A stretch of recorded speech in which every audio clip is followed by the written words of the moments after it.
نحمده ونستعينه ونستغفره ونعوذ بالله من شرور أنفسنا ومن سيئات أعمالنا من يهده الله فلا مضل له ومن يضلل فلا هادي له وأشهد أن لا إله إلا الله وحده لا شريك له وأشهد أن محمدا عبده ورسوله أما بعد فإن أحسن الكلام كلام الله وخير الهدي هدي محمد صلى الله عليه وسلم وشر الأمور محدثاتها وكل محدثة بدعة وكل بدعة ضلالة وكل ضلالة في النار. اللهم صل على محمد وعلى آل محمد كما صليت على إبراهيم وعلى آل إبراهيم إنك حميد مجيد. اللهم بارك على محمد وعلى آل محمد كما باركت على إبراهيم وعلى آل إبراهيم إنك حميد مجيد. أعوذ بالله السميع العليم من الشيطان الرجيم من همزه ونفخه ونفثه. يا أيها الرسل كلوا من الطيبات واعملوا صالحا إني بما تعملون عليم.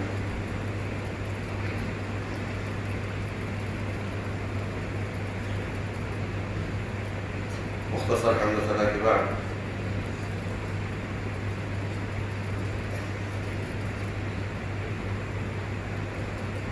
صحیح مسلم میں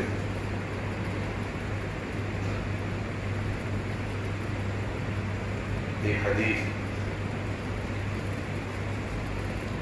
جناب سیدنا ابو ہریرہ رضی اللہ عنہ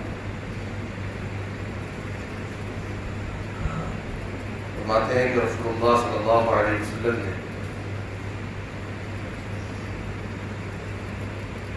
ایک موقع پر یہ ارشاد فرمایا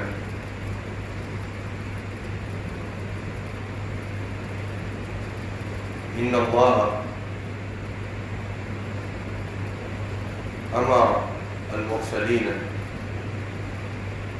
بما امر به المؤمنین کہ اللہ رب العالمین نے تمام رسولوں کو وہی حکم دیا ہے جو حکم اللہ تعالی نے اہل ایمان کو دیا، اور حکم یہ ہے کہ کلوا من الطیبات یا ایھا الرسل، اے رسولوں کلوا من الطیبات، پاکیزہ چیزیں کھاؤ، پاک رزق اور حلال رزق استعمال کرو، واعملوا صالحا، اور نیک اعمال کرو. اور یہی حکم اللہ تعالیٰ نے اہل ایمان کو دیا، یا ایھا الذین آمنوا کلوا من طیبات ما رزقناکم، اے ایمان والو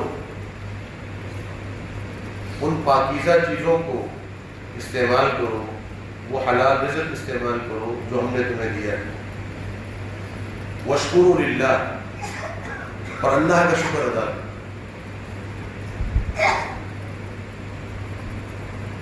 تو حکم دونوں کے لیے ایک ہی ہے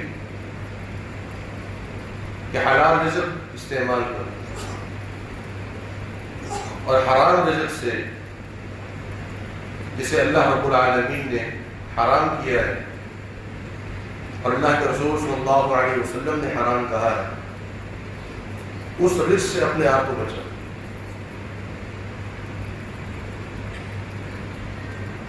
اور یہ ہمارا دین اور شریعت جو اللہ رب العالمین نے ہمیں عطا کیا ہے، یہ دین یسر، آسانی والا دین، سہولت والا. جس میں کسی قسم کی تنگی نہیں. یرید اللہ بکم الیسر ولا یرید بکم العسر. اللہ تعالیٰ تمہارے ساتھ آسانی کا ارادہ چاہتا ہے, آسانی کا معاملہ چاہتا ہے. ولا یرید بکم العسر, تنگی کا معاملہ نہیں چاہتا. اللہ کے جو احکامات ہیں وہ آسانی پر مبنی, سہولت میں. اس میں انسان کے لیے کسی قسم کی تکلیف کا عنصر نہیں. خواہ خواہ کسی کو پریشان کرنا یا تکلیف پہنچانا یہ دین کا مقصود نہیں. اور یہ دین فطرت, فطرت اللہ التی فطر الناس علیہا, یہ اللہ کی وہ فطرت ہے جس پر اللہ تعالیٰ نے مخلوق کو پیدا کیا. آسانی کا ایک پہلو اگر ہم سمجھنا چاہیں تو ایک اصول میں سمجھ آ سکتا ہے کہ دین اسلام کے دو رخ ہیں یا دو اقسام. جو احکامات اللہ تعالیٰ نے ہمیں عطا کیے ان کی دو قسمیں. ایک قسم وہ ہے جسے ہم کہتے ہیں عبادت, نماز, روزہ, زکوٰۃ, حج, قرآن کی تلاوت, ذکر و اذکار, صدقہ و خیرات. یہ وہ قسم ہے جسے ہم عبادات کا نام دیتے ہیں. عبادت کے لیے شریعت کا ایک اصول, وہ اصول یہ ہے کہ میری اور آپ کے لیے اور میرے لیے کسی بھی قسم کی عبادت کرنا جائز نہیں, حرام, سوائے اس عبادت کے جو قرآن اور حدیث میں موجود. یہ شریعت کا اصول کہ ہم صرف وہ عبادت کر سکتے ہیں جو قرآن یا حدیث میں موجود. کیونکہ عبادت کا مقصود اور منشا یہ ہے کہ اللہ راضی ہو. اور اللہ راضی کیسے ہوگا یہ اللہ کو پتہ ہے, مجھے اور آپ کو نہیں پتہ. اور اللہ نے ہمیں اس کی خبر دی ہے اپنے رسول صلی اللہ علیہ وسلم کے ذریعے سے کہ یہ عمل کر لو اللہ راضی ہو جائے. صحابہ پوچھا کرتے تھے ای الاعمال احب الی اللہ, اللہ کو سب سے زیادہ کون سا عمل محبوب, افضل الاعمال کون سے ہیں؟ تو عبادت کی تعلیم ہمیں شریعت نے دینی ہے. جو قرآن اور حدیث میں موجود ہے وہی عبادت ہم کر سکتے ہیں, اس کے علاوہ کوئی عبادت نہیں کر سکتے. لہذا اگر کوئی شخص کوئی عبادت کر رہا ہے تو اس سے یہ سوال ہم کریں گے کہ یہ عبادت جو آپ کر رہے ہیں اس کی کوئی دلیل قرآن اور حدیث سے دکھائیں. یہ سوال ہمارا جائز اور درست. اور اگر کوئی شخص عبادت نہیں کر رہا, وہ عمل نہیں کر رہا جو دوسرے کر رہے ہیں,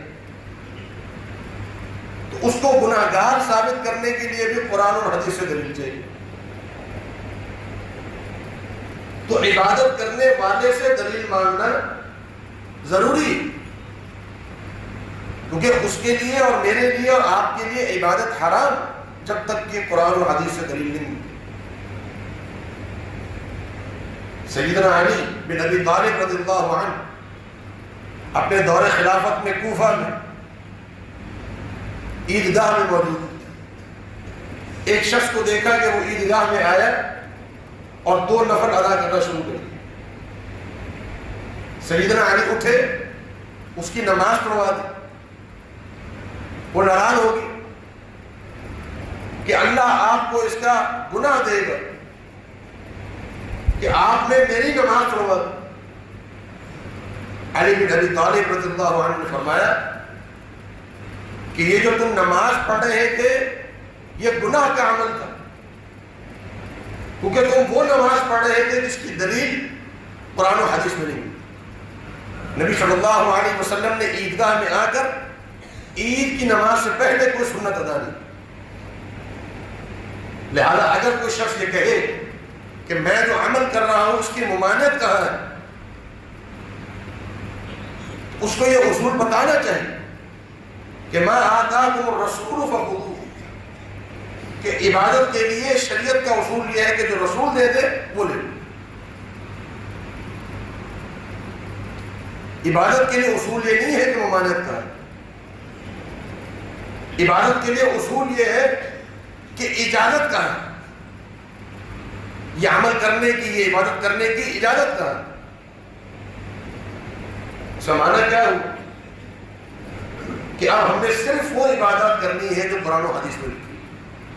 ہم نے 5 وقت کی نماز پڑھنی ہے، 6 وقت کی نہیں پڑھ سکتے۔ ہم پر 1 مہینے کے روزے فرض ہیں، 2 مہینے کے فرض نہیں۔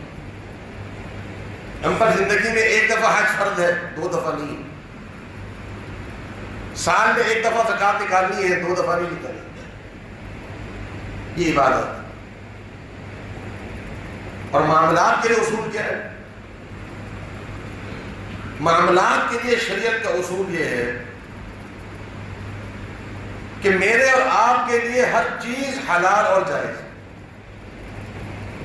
تجارت میں چلے جائے، کھانے پینے کی اشیاء ہو، لباس کا معاملہ ہو، رسوم و رواج کا معاملہ ہو، شادی بیاہ کے معاملات ہو، خاندانی معاملات، برادری کے رسوم و رواج ہو، کوئی چیز ہو میرے اور آپ کے لیے جائز ہے سوائے اس چیز کے جس سے شریعت نے منع ہے۔ اگر میں کوئی چیز کھا رہا ہوں، مجھ سے یہ نہیں پوچھا جائے گا کہ اس کے کھانے کی دلیل کیا ہے۔ ہاں، اگر کوئی شخص اس سے منع کرتا ہے، اس سے پوچھا جائے گا کہ قرآن اور حدیث میں اس کو کہاں حرام کہا۔ یہ ہے آسانی۔ اگر صرف یہ بتا دیا جاتا کہ تمہارے لیے یہ چیزیں جائز ہیں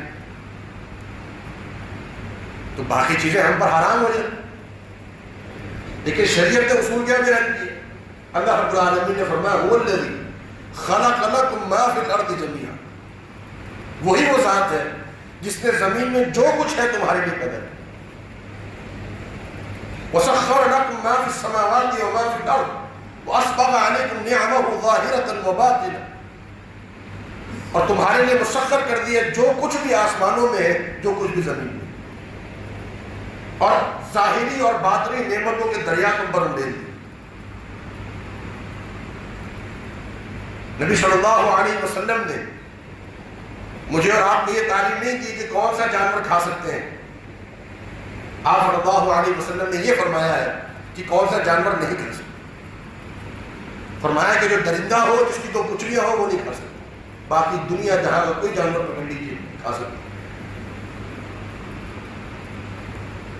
تو شریعت کا اصول یہ معاملات کے حوالے سے کہ میرے اور آپ کے لیے ہر قسم کی تجارت، ہر قسم کی آمدنی، ہر قسم کا کاروبار، ہر قسم کا لین دین جائز ہے، کوئی ممانعت نہیں۔ چند چیزیں ہیں جن کو شریعت نے حرام کیا، چند چیز گنتی، باقی بے شمار چیزیں ہیں۔ نبی صلی اللہ علیہ وسلم کے دور سے لے کر قیامت تک جتنے کاروبار ہوں گے سب جائز ہوں گے سوائے چند چیزوں۔ وہ چند چیزیں میں اور آپ اچھی طریقے سے واقف جو شریعت نے ہمیں بتائی۔ یہ علیحدہ بات ہے، یہ ہماری بدقسمتی ہے کہ ہمیں کاروبار وہ آتا ہے یا ہماری تجارت میں وہ اشیاء شامل ہو جاتی ہیں جن سے اللہ کے رسول صلی اللہ علیہ وسلم نے منع فرمایا۔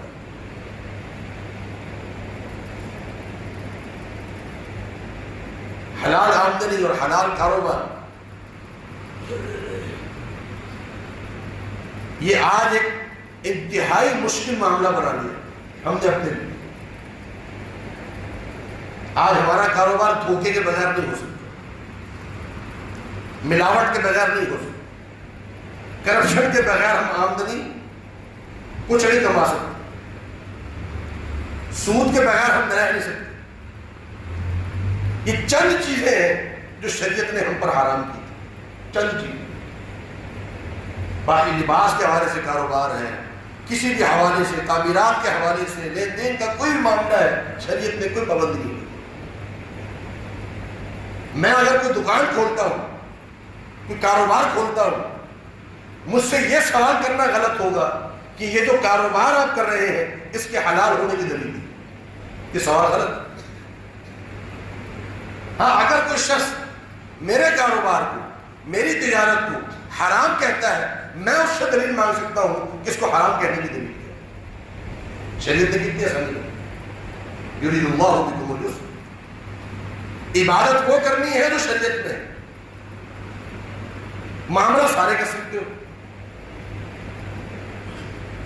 لیکن ہم نے بھی تہیہ کر لیا کہ ہم نے معاملہ وہ کرنا ہے جس سے شریعت میں منع، اور عبادت وہ کرنی ہے جو قرآن و حدیث میں نہیں.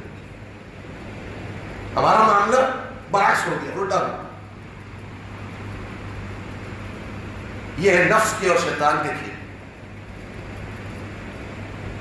اور حلال آمدنی اس کی بڑی برکت، یہ انسان کو اللہ رب العالمین کے ساتھ جوڑ دیتی ہے، منسلک کر دیتی ہے.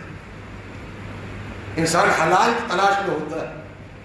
آزمائش ضرور آتی، پریشانیاں ضرور آتی، قناعت اختیار کرنی پڑتی ہے، مشکل سے گزارا ہوتا ہے، لیکن اللہ رب العالمین کی عبادت میں لطف بھی اسی وقت آتا ہے، مزہ بھی اسی وقت آتا ہے جب آمدنی انسان حلال اختیار کرتا ہے.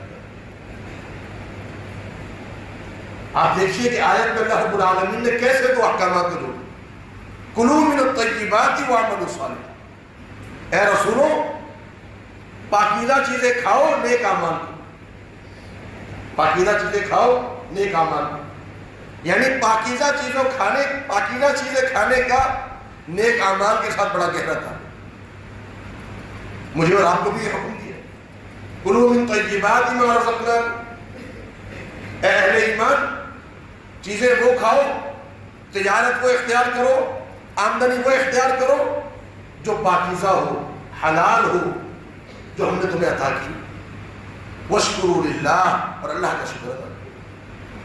اللہ کے شکر کا حلال آمدنی سے بڑا گہرا تھا.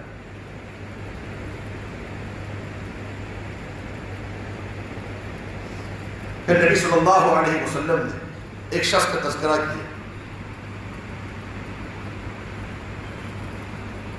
جو ایک لمبا سفر کر کے آتا ہے، طویل سفر کر کے تھکا ہارا اللہ رب العالمین کے دربار میں حاضر ہوتا ہے، ہاتھوں کو اٹھاتا ہے اور اللہ رب العالمین سے دعا مانگتا ہے، یا ربی کی صدائیں لگاتا ہے، اور جواب اس کو یہ ملتا ہے، مطعمک حرام، مشربک حرام، ملبسک حرام، وغذیت بالحرام فأنی یستجاب لک.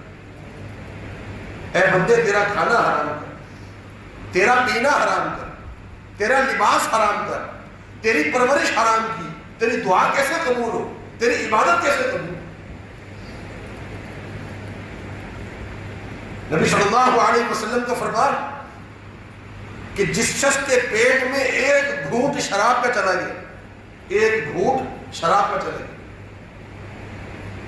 اللہ رب العالمین 40 دن تک اس شخص کی نماز قبول نہیں کرتی.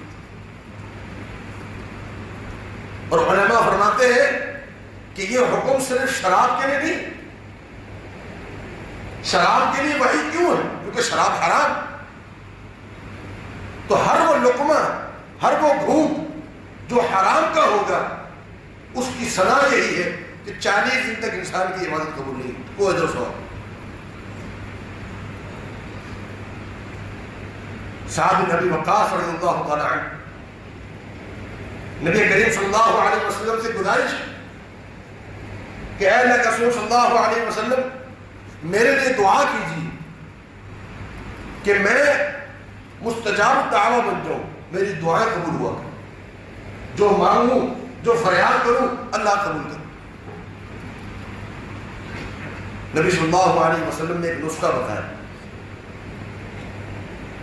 آج ہم بھی یہ سوچتے ہیں کہ ہم دعا مانگتے ہیں، قبول نہیں ہوتی. ہم پریشانیوں میں ہیں، گھروں میں پریشانیاں ہیں، کاروبار میں پریشانیاں ہیں، اولاد کے حوالے سے پریشانیاں ہیں. ایک پریشانی ختم نہیں ہوتی، دوسری آ جاتی. دعائیں مانگ مانگ کے تھک جاتے ہیں، قبول نہیں ہوتی. ذرا اس نسخے پر بھی غور کیجیے. نبی صلی اللہ علیہ وسلم نے فرمایا یا سعد اتم مطعمک تکن مستجاب الدعوۃ، اے سعد اپنے کھانے کو حلال کر لو تمہاری دعا قبول ہوگی، کھانا حلال کر لو۔ سعد نے یہ نسخہ ایسا پکڑا کہ اپنی موت سے پہلے اپنے بیٹوں کو جمع کیا اور یہ نسخہ ان کو بتایا، اور جب پوچھنے والے نے پوچھا تھا کہ سعد کیا وجہ ہے یا ہاتھ اٹھتے ہیں وہ قبول ہو جاتی ہے، کیا مسئلہ ہے، ایسا کیا نسخہ ہے تمہارے پاس؟ کہا اللہ کی قسم، اللہ کے رسول صلی اللہ علیہ وسلم نے جب یہ نسخہ مجھے بتایا تھا اس کے بعد سے میرے پیٹ میں جو لقمہ گیا ہے مجھے پتا ہے کہ یہ کہاں سے ہے۔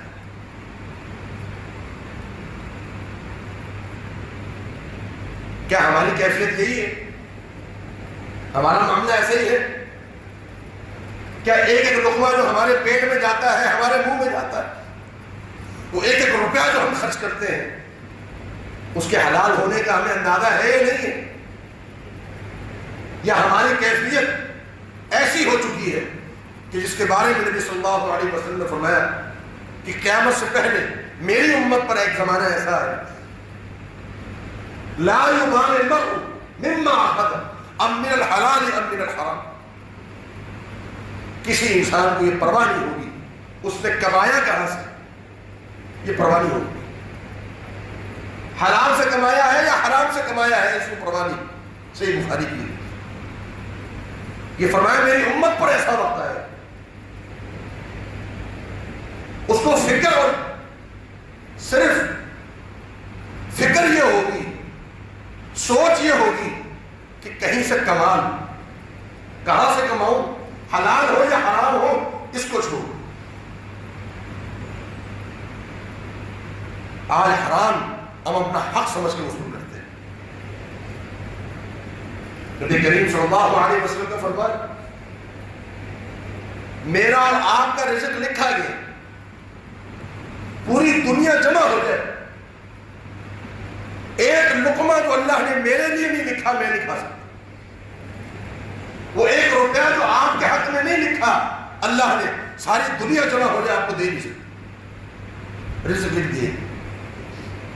نبی صلی اللہ علیہ وسلم کو فرمایا کہ جب ابن آدم کا بچہ انسان حمل میں ہوتا ہے، ماں کے پیٹ میں ہوتا ہے، 4 مہینے کا ہو چکا ہوتا ہے، ایک فرشتہ آتا ہے اس میں روح پھونک دیتا ہے اور روح پھونکنے کے بعد 4 چیزیں لکھ دیتا ہے، 4 چیزیں لکھ دیتا ہے۔ 4 چیزیں کیا لکھ دیتا ہے؟ اس کی عمر کتنی ہو، اس کو موت کب آئے، یہ جنتی ہے یہ جہنمی ہے، اور اللہ نے اس کو رزق کتنا دیا یہ لکھ دی۔ میری اور آپ کی پیدائش سے پہلے لکھ دی اللہ کہ مجھے کتنا ملنا ہے، آپ کو کتنا ملنا ہے، کچھ بھی کر لیجئے یہ رزق بڑھ نہیں سکتا۔ 1 روپیہ جو اللہ نے میرے نصیب میں نہیں لکھا ساری دنیا جمع ہو جائے گی۔ عبداللہ بن عباس رضی اللہ تعالیٰ عنہما نبی صلی اللہ علیہ وسلم نے یہی نصیحت فرمائی تھی، یا غلام، اے بچے بات یاد کر لو، ساری دنیا جمع ہو جائے اس بات پر کہ تمہیں وہ نفع پہنچا دے جو اللہ نے نہیں لکھا، نہیں پہنچا سکتا، اور ساری دنیا جمع ہو جائے کہ تمہیں وہ نقصان پہنچا دے جو اللہ نے نہیں لکھا، نہیں پہنچا سکتا۔ پھر آپ صلی اللہ علیہ وسلم نے اپنی امت کو نصیحت فرمائی میرے اور آپ کے لیے، فرمایا کہ ان جبریل نفث فی الروح ان النفس لن تموت حتى تستكمل رزقها، فرمایا کہ جبریل نے ابھی مجھے آ کر خبر دی کہ کوئی نفس، کوئی جان اس وقت تک نہیں مرے گی، کسی نفس کو اس وقت تک موت نہیں آئے گی جب تک کہ وہ اپنا رزق پورا نہ کرے۔ پھر آپ صلی اللہ علیہ وسلم نے فرمایا لوگوں یاد رکھو اللہ رب العالمین کی طرف سے رزق میں آنے کی تاخیر تمہیں حرام کی طرف نہ لے. اللہ نے جس موقع پر لکھا ہے اس موقع پر ملنا ہے. نہیں لکھا ہے نہیں ملنا ہے. لکھا ہے تو ملنا ہے چاہو نہ چاہو. حرام کی طرف نہ لے جائے. راستہ کوئی اختیار کر لیجئے, حلال کر لیجئے, حرام کر لیجئے, ملنا وہ ہے جو اللہ نے لکھا ہے. یہ میرے اور آپ پر ہے کہ ہم طریقہ کیا اختیار کریں اور کیا بھیانک طریقہ ہم نے اختیار کیا. کیا کیا ذرائع ہم نے اختیار کر لی اپنی آمدنیاں بڑھانے کے لیے. نبی صلی اللہ علیہ وسلم کا فرمان, ما ذئبان جائعان ارسلا فی غنم بافسد لهما. دو بھوکے بھیڑیے بکریوں کے ریوڑ میں چھوڑ دیے جائے نا, وہ بھوکے بھیڑیے اور بکریوں کے ریوڑ کا اتنا نقصان نہیں کریں گے جتنا دو چیزیں, دو خصلتیں انسان کے دین کا ستیہ ناز کر دیتی. الحرص علی المال, مال پر حرص جمع ہو جائے. وتحبون المال حبا جما, فرمایا کہ تم مال سے بڑی محبت ہے, بڑی گہری محبت جمع ہو جائے. اور فرمایا کہ انسان ساری زندگی کہتا رہتا ہے مالی مالی مالی, میرا مال میرا مال میرا مال. فرمایا اس کا مال تو وہ ہے جو اس نے کھا لیا, اس کا مال وہ ہے جو اس نے پی لیا, اس کا مال وہ ہے جو اس نے پہن لیا, اس کا مال وہ ہے جو اس نے خرچ کر لیا. پھر اس کا مال نہیں ہے, مال تو اس کی ورثہ ہے. آگ جہنم کس نے خریدی ہے؟ مال ورثہ نے. اولاد کے لیے کرتے ہیں, گھر والوں کے لیے کرتے ہیں, رشتہ داروں کے لیے کرتے ہیں, جہنم کی آگ خریدتے ہیں. کل کوئی کام نہیں ہے. یوم یفر المرء من اخیہ وامہ وابیہ وصاحبتہ وبنیہ. انسان اپنے دوست سے بھاگے گا, اپنے بھائی سے بھاگے گا, اپنی اولاد سے بھاگے گا, اپنی بیوی سے بھاگے گا, جان چھڑائے. آج انہیں کے لیے جہنم کیا خریدے.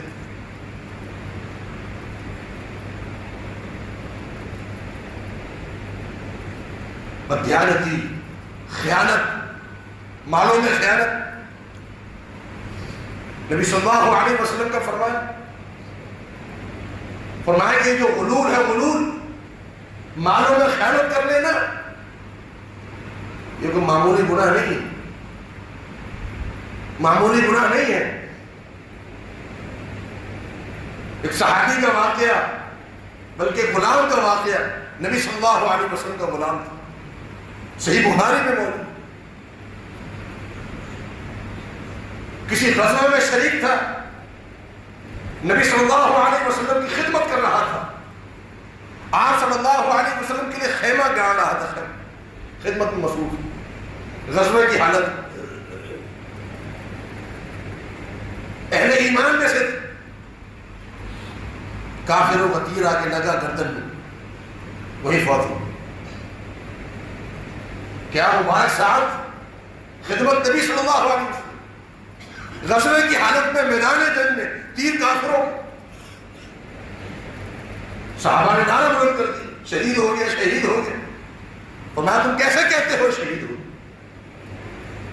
میں نے دیکھا ہے وہ چادر جو اس نے مال غنیمت سے اٹھائی تھی, چادر جہنم کی آگ بن کر لپٹی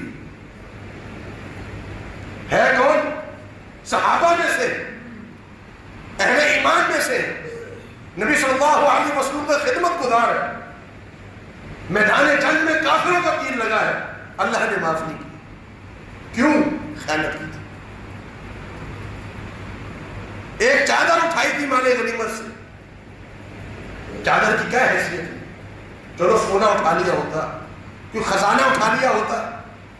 ایک چادر اٹھانی تھی, ضرورت کے تحت اٹھا لی ہو, معمولی سمجھ کو اٹھا لی ہو. فرمایا کہ جہنم کی آگ بن کر لپٹی.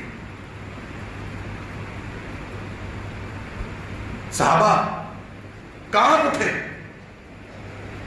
کہ یہ اس موقع پر شہادت کی موت نصیب ہونے کے بعد بھی خیانت معاف نہیں ہوگی، معمولی سے معمولی ہو۔ ایک صحابہ جنہوں نے کچھ معمولی چیزیں سمجھ کر اٹھا لی، آپ صلی اللہ علیہ وسلم کے سامنے لے۔ ایک صحابی جوتوں کے 2 تسمے لے، کیا حیثیت ہے جوتے کی تسمے؟ جو حیثیت آج ہماری نظر میں جوتے کے تسمے کی ہے، صحابہ کی نظر میں بھی وہی تھی۔ وہ کوئی سونے کے تسمے نہیں تھے، وہ کوئی چاندی کے تسمے نہیں تھے، جوتے کے تسمے، کھال کے بنے ہوں، کپڑے کے بنے ہوں، لا کر نبی صلی اللہ علیہ وسلم کے سامنے رکھ دی۔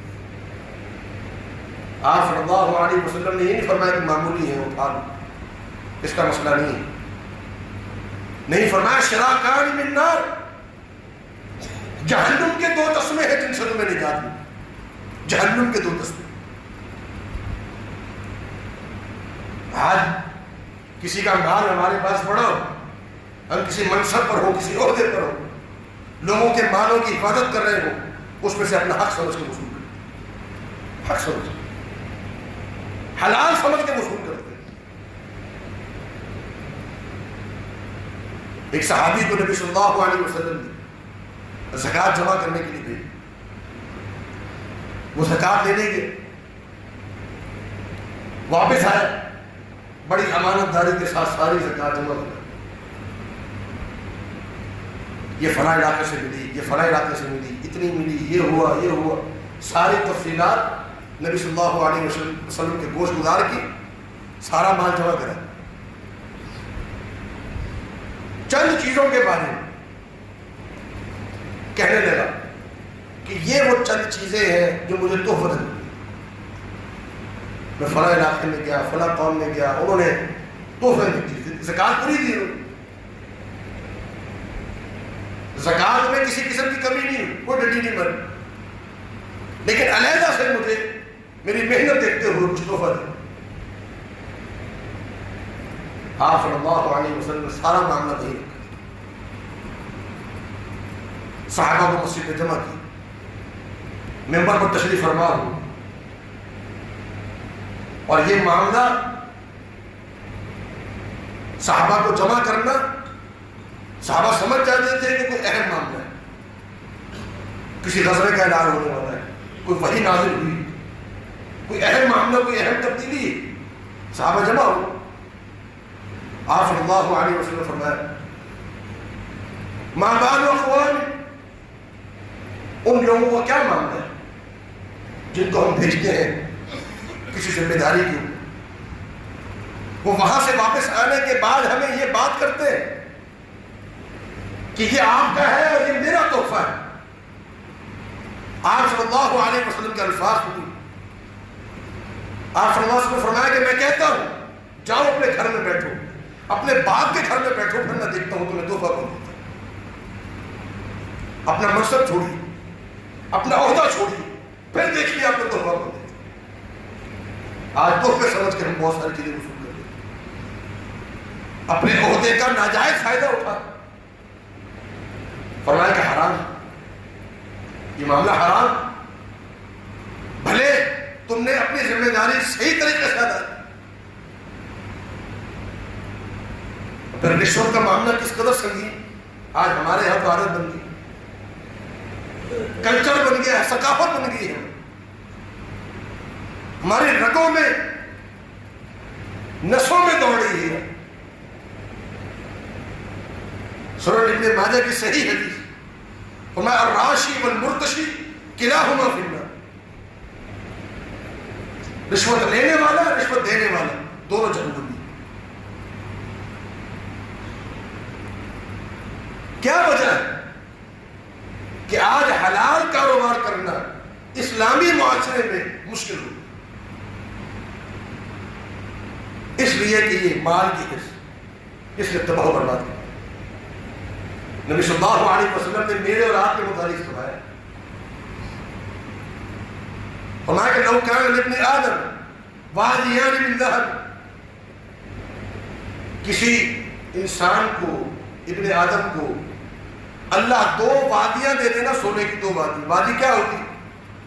بڑے بڑے پہاڑ، ان کے درمیان جو جگہ ہوتی ہے اس کو وادی کہتے ہیں، مدینہ پوری ایک وادی، مدینہ شہر اگر آپ نے دیکھا ہو پوری ایک وادی، فرمایا اللہ ایسی دو وادیاں کسی انسان کو دے دے، سونے کی، پتھر سونے کی، مٹی سونے کی، گھر سونے کے، درخت سونے کی، یہ دو وادیاں سونے کی دے دے انسان،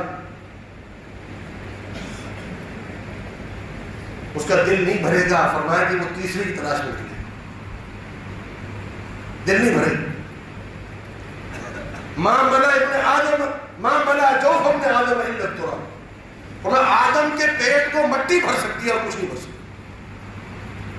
جس قدر حرص، ایک ضرورت پوری نہیں ہوتی دوسری کھڑی، دوسری پوری نہیں ہوتی تیسری کھڑی، کبھی اپنی، کبھی گھر والوں کی، کبھی اولاد، کبھی رشتہ داروں کی، کبھی کیا تو کبھی کیا۔ غنا جو ہے غنا، یہ غنا دل کا غنا، مال کا غنا نہیں۔ الغنا غنا النفس، دل کا غنا ہے، انسان قناعت پسند ہو، اور یہ دعا کرے اللہم قنعنی بما رزقتنی۔ نبی صلی اللہ علیہ وسلم کی دعا فرمایا کرتے تھے اللہم قنعنی بما رزقتنی، اے اللہ جو تو نے مجھے رزق دیا ہے اس پر قناعت کرنا بھی سکھا دے، قناعت پسند بنا دے۔ یہ دعا انسان کو کرنی چاہیے، ضروریات انسان کی پوری نہیں ہوں، خواہشات پوری نہیں ہوں۔ نبی صلی اللہ علیہ وسلم کا فرمان، انسان بڑا ہو جاتا ہے لیکن دو چیزیں اس کی ہمیشہ جوان رہتی ہیں۔ انسان بڑا ہو جاتا، دو چیزیں کیا جوان رہتی ہیں؟ فرمایا لمبی عمر کی خواہش اور مال کی حرص، یہ نہیں بڑی ہوتی۔ موت آ جاتی ہے، خواہشات آگے جاتی ہیں،